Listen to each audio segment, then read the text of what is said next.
Hello, welcome to this evening broadcast.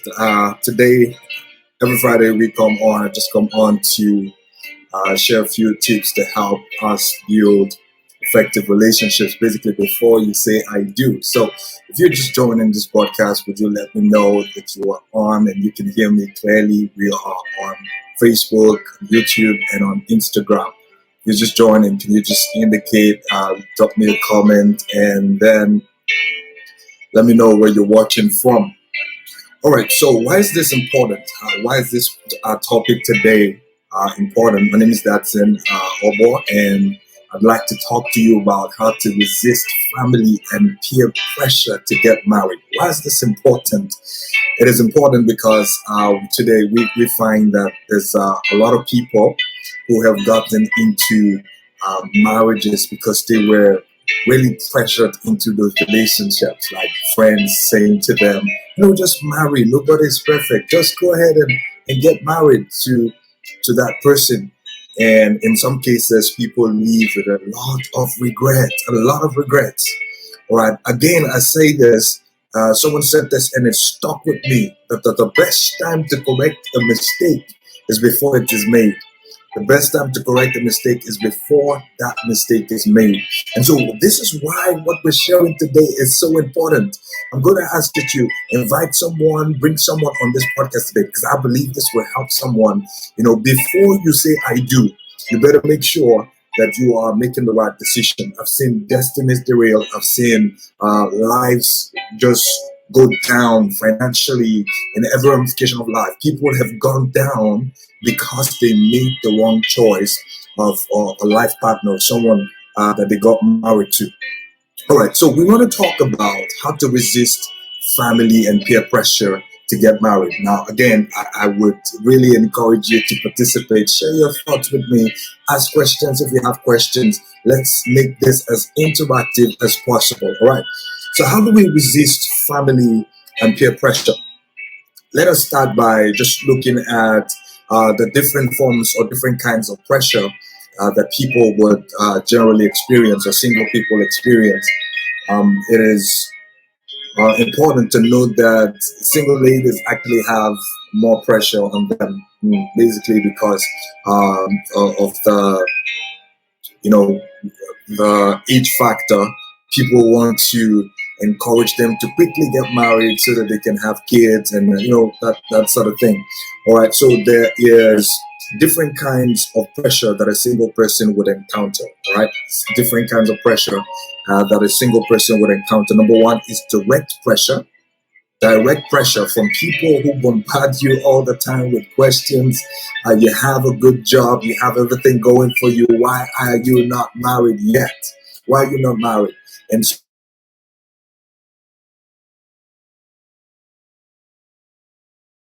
pressure from friends, direct pressure from family members, and then you have subtle pressure. That sort of subtle pressure that comes up in conversations, and when people just come up to you and in conversation, they just chip it in every now and then. It's not direct, it's not comfort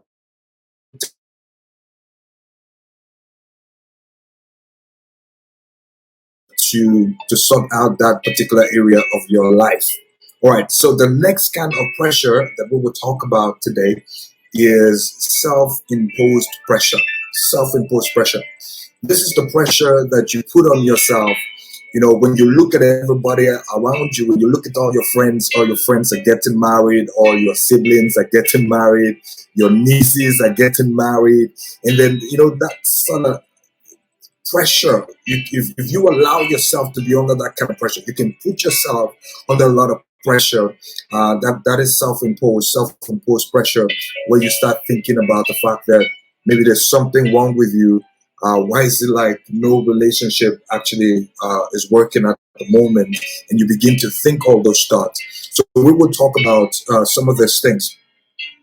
All right, so let us start by saying that unnecessary pressure increases your risk of error. Can I say that again? Unnecessary pressure increases your risk of error. Now, when you are pressured, you are not thinking clearly. You have to be careful of friends and family members who push you into certain relationships, right? And just because they want to see you engaged, just because they want to see you married, because it seems like people are beginning to talk, like it's a thing. The family, people are beginning to ask questions like, why is she not married? And she's of age. How come she's not married? And just people who not minding their business, trying to say all kinds of things and put all kinds of unnecessary pressure on you. You better understand that this is very important. That's why I'm sharing this. That's why I'm here speaking so passionate about this. That pressure increases your risk of error. Your risk of error increases dramatically if you give in to that pressure. All right, you will not be thinking clearly. You will just want to do it. So if just to get these people off your back, just to get your parents, to get your siblings, to get your friends off your back, just let's just settle this once and for all so that everybody will rest. That's not something you want to do. It is better to marry late than to marry wrong. I tell you the truth. It is better for you to marry late than to marry wrong. A lot of people live in regret today because deep down they know that they could have done better. Deep down they know that they were basically pressured into the relationship, into the marriage that they are in at the moment. All right, so be careful. The next thing I would say, I want to plead with you. I really would like to plead with you. Be careful of people who give you wrong advice. Be careful of people who give you wrong advice. Be careful of those friends who will say to you, well, just he's rich, just marry. Well, he's rich, he has a good job. If that is the only reason why you marry someone, then it's not a good enough reason. I tell you the truth.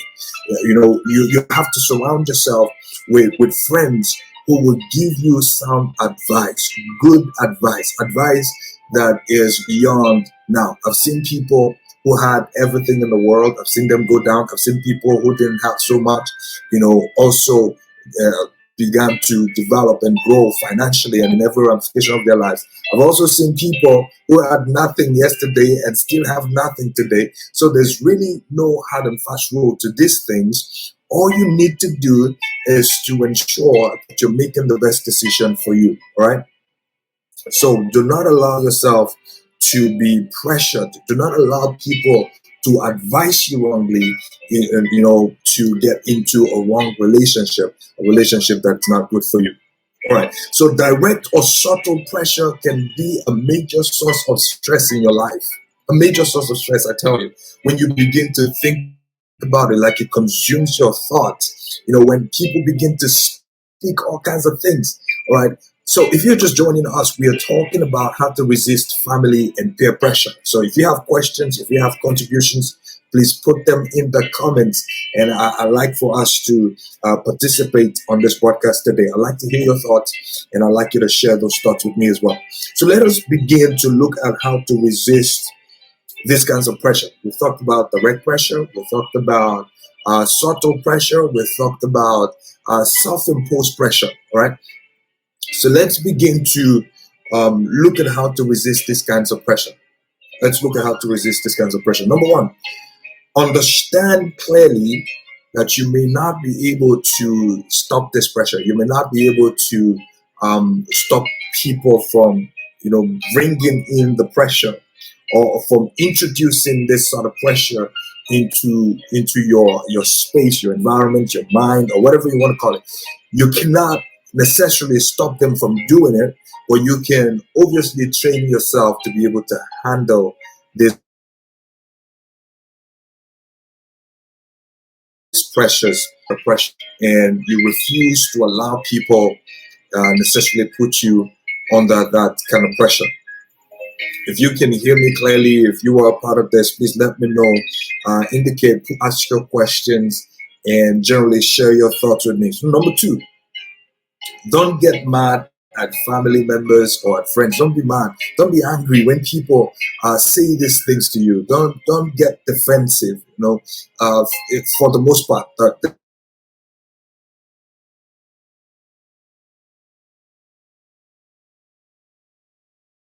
the genuine people and must take care for you. They basically want to ensure that you are sorted. You are, in a place where you're happy. They care for you and they want the best for you. Now, I'm not saying every family member actually genuinely cares for you. I'm not saying every friend genuinely cares for you. But it is important to identify those people who genuinely care for you. And don't get mad. Don't get angry at them for, bringing up the subject. Get comfortable to have conversations about it. Don't get defensive. You have absolutely done nothing wrong. If it hasn't happened yet, it doesn't mean it will not happen. If you're not married yet, you're still trusting and believing God for a life partner. Because it hasn't happened yet, does not mean that it will not happen for you. All right. Number 3, do not compare yourself with other people. Do not compare yourself with other people. If you have friends who are married, if you have friends who are engaged to be married, develop a heart to be genuinely happy for them. Be happy for them. Develop that consciousness that you will rejoice with them. You will be happy. You will go to their weddings. You will be excited. You will buy them gifts. You will not be jealous. You will not be envious. You will not compare yourself to them. Everybody has their own path. If you understand this clearly, you will see that it is easier for you to genuinely be happy for others. And the truth is, what you make happen for other people, God will make happen for you. You may just be someone who is, literally you're out there, you're busy, helping people out and running around for their weddings. Don't get discouraged. Don't get discouraged. I tell you the truth. Don't get discouraged. What you make happen for others, God will make happen for you. All right. So don't compare yourselves with anybody. Understand that your time will come. All right. And number 4, belief is everything. Belief is everything. Now, I've been speaking to a couple of my friends and I said, listen, if you believe that, or if you are someone who desires to get married, like you genuinely desire, it's a desire of your heart, don't get discouraged. Do not allow yourself to be discouraged at all. All right. Believe that it will happen and it will happen for you. Believe. You just hold on to that belief. Hold on to that belief that it will happen. Do not be anxious. Do not doubt whether or not this would happen for you or not. Number 5, learn to politely address the pressure infused words. Let me say that again. Learn to politely address pressure infused words when they come. Learn to politely address pressure infused words when they come. Do not be quiet. Words are so powerful. Words are so powerful. The fact that somebody begins to say something to you, right, is words have a way of taking root on your mind. It's like, I love how Kenneth E. Hagin says that you cannot stop a bird from flying over your head, but you can surely stop that bird from making a nest on top of your head. So you can, don't go quiet. Don't think like it doesn't matter. Those things that people say to you, and you go back thinking about it like something is wrong with you, or like this will never happen for you, or like time is running out, and you begin to be anxious. Don't get into that space. Don't fall for that trap. You have to learn how to politely speak back. Listen, it's going to happen for me when it's time. When it's the right time, I believe that it will happen, and God will make it happen for me. All right. I will invite you for my wedding. Talk back. Learn how to talk back politely. Doesn't matter who the person is, family members, parents, just tell it will happen. Bible says clearly that God makes all things beautiful in its time. And once it's your time, it will happen. Words are powerful. Don't stop saying those kinds of beautiful words and things that you want to see happen in your life. All right. Number 6, surround yourself with like-minded people. Surround yourself with like-minded people. Surround yourself with like-minded people. If you surround yourself with people who give you all kinds of stupid advice, people who tell you to marry a guy that you and them, you both know that person is not good for you, and they encourage you to go ahead and marry that person because the person has money. Listen, if those are the kinds of friends that you have, you need to break out of those sort of friendships. Surround yourself with like-minded people, people who are people of value, people who would say, listen, it's not all about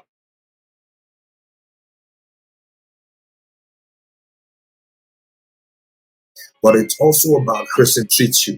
It's also about if the person is good to you. It's also about your future, like someone who is visionary oriented, someone who has the ability to anticipate a possible futuristic occurrence will not settle. So surround yourself with wise people. All right. He who walks with the wise shall be wise.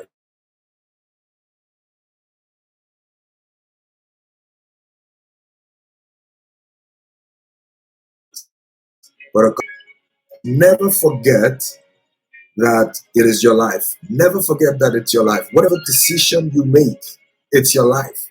It's your life. Never forget that. It is your life. And your parents, your friends, your colleagues at work, nobody will leave with that person that you marry but you. So it's important that you understand this and you make decisions for yourself. Understand clearly that nobody will live with that person but you. You are the one who will live with that person that you have chosen to marry. So, and also when you make the decision, don't make the decision based on now, but make the decision based on 10 years from now, 20 years from now, 50 years from now. If Jesus tarries, you will live with this particular person. All right.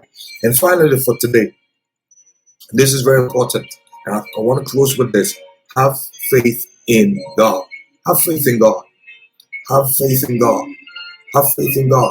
You don't know. You might have waited. You might have gone from one wrong relationship to the other. Have faith in God that things will work out for you. Have faith in God. Don't lose hope. Don't subscribe to the mindset that it will never happen for you, or maybe this is not for you, or maybe marriage is not for you. You know how people say things like, well, marriage is not for everybody.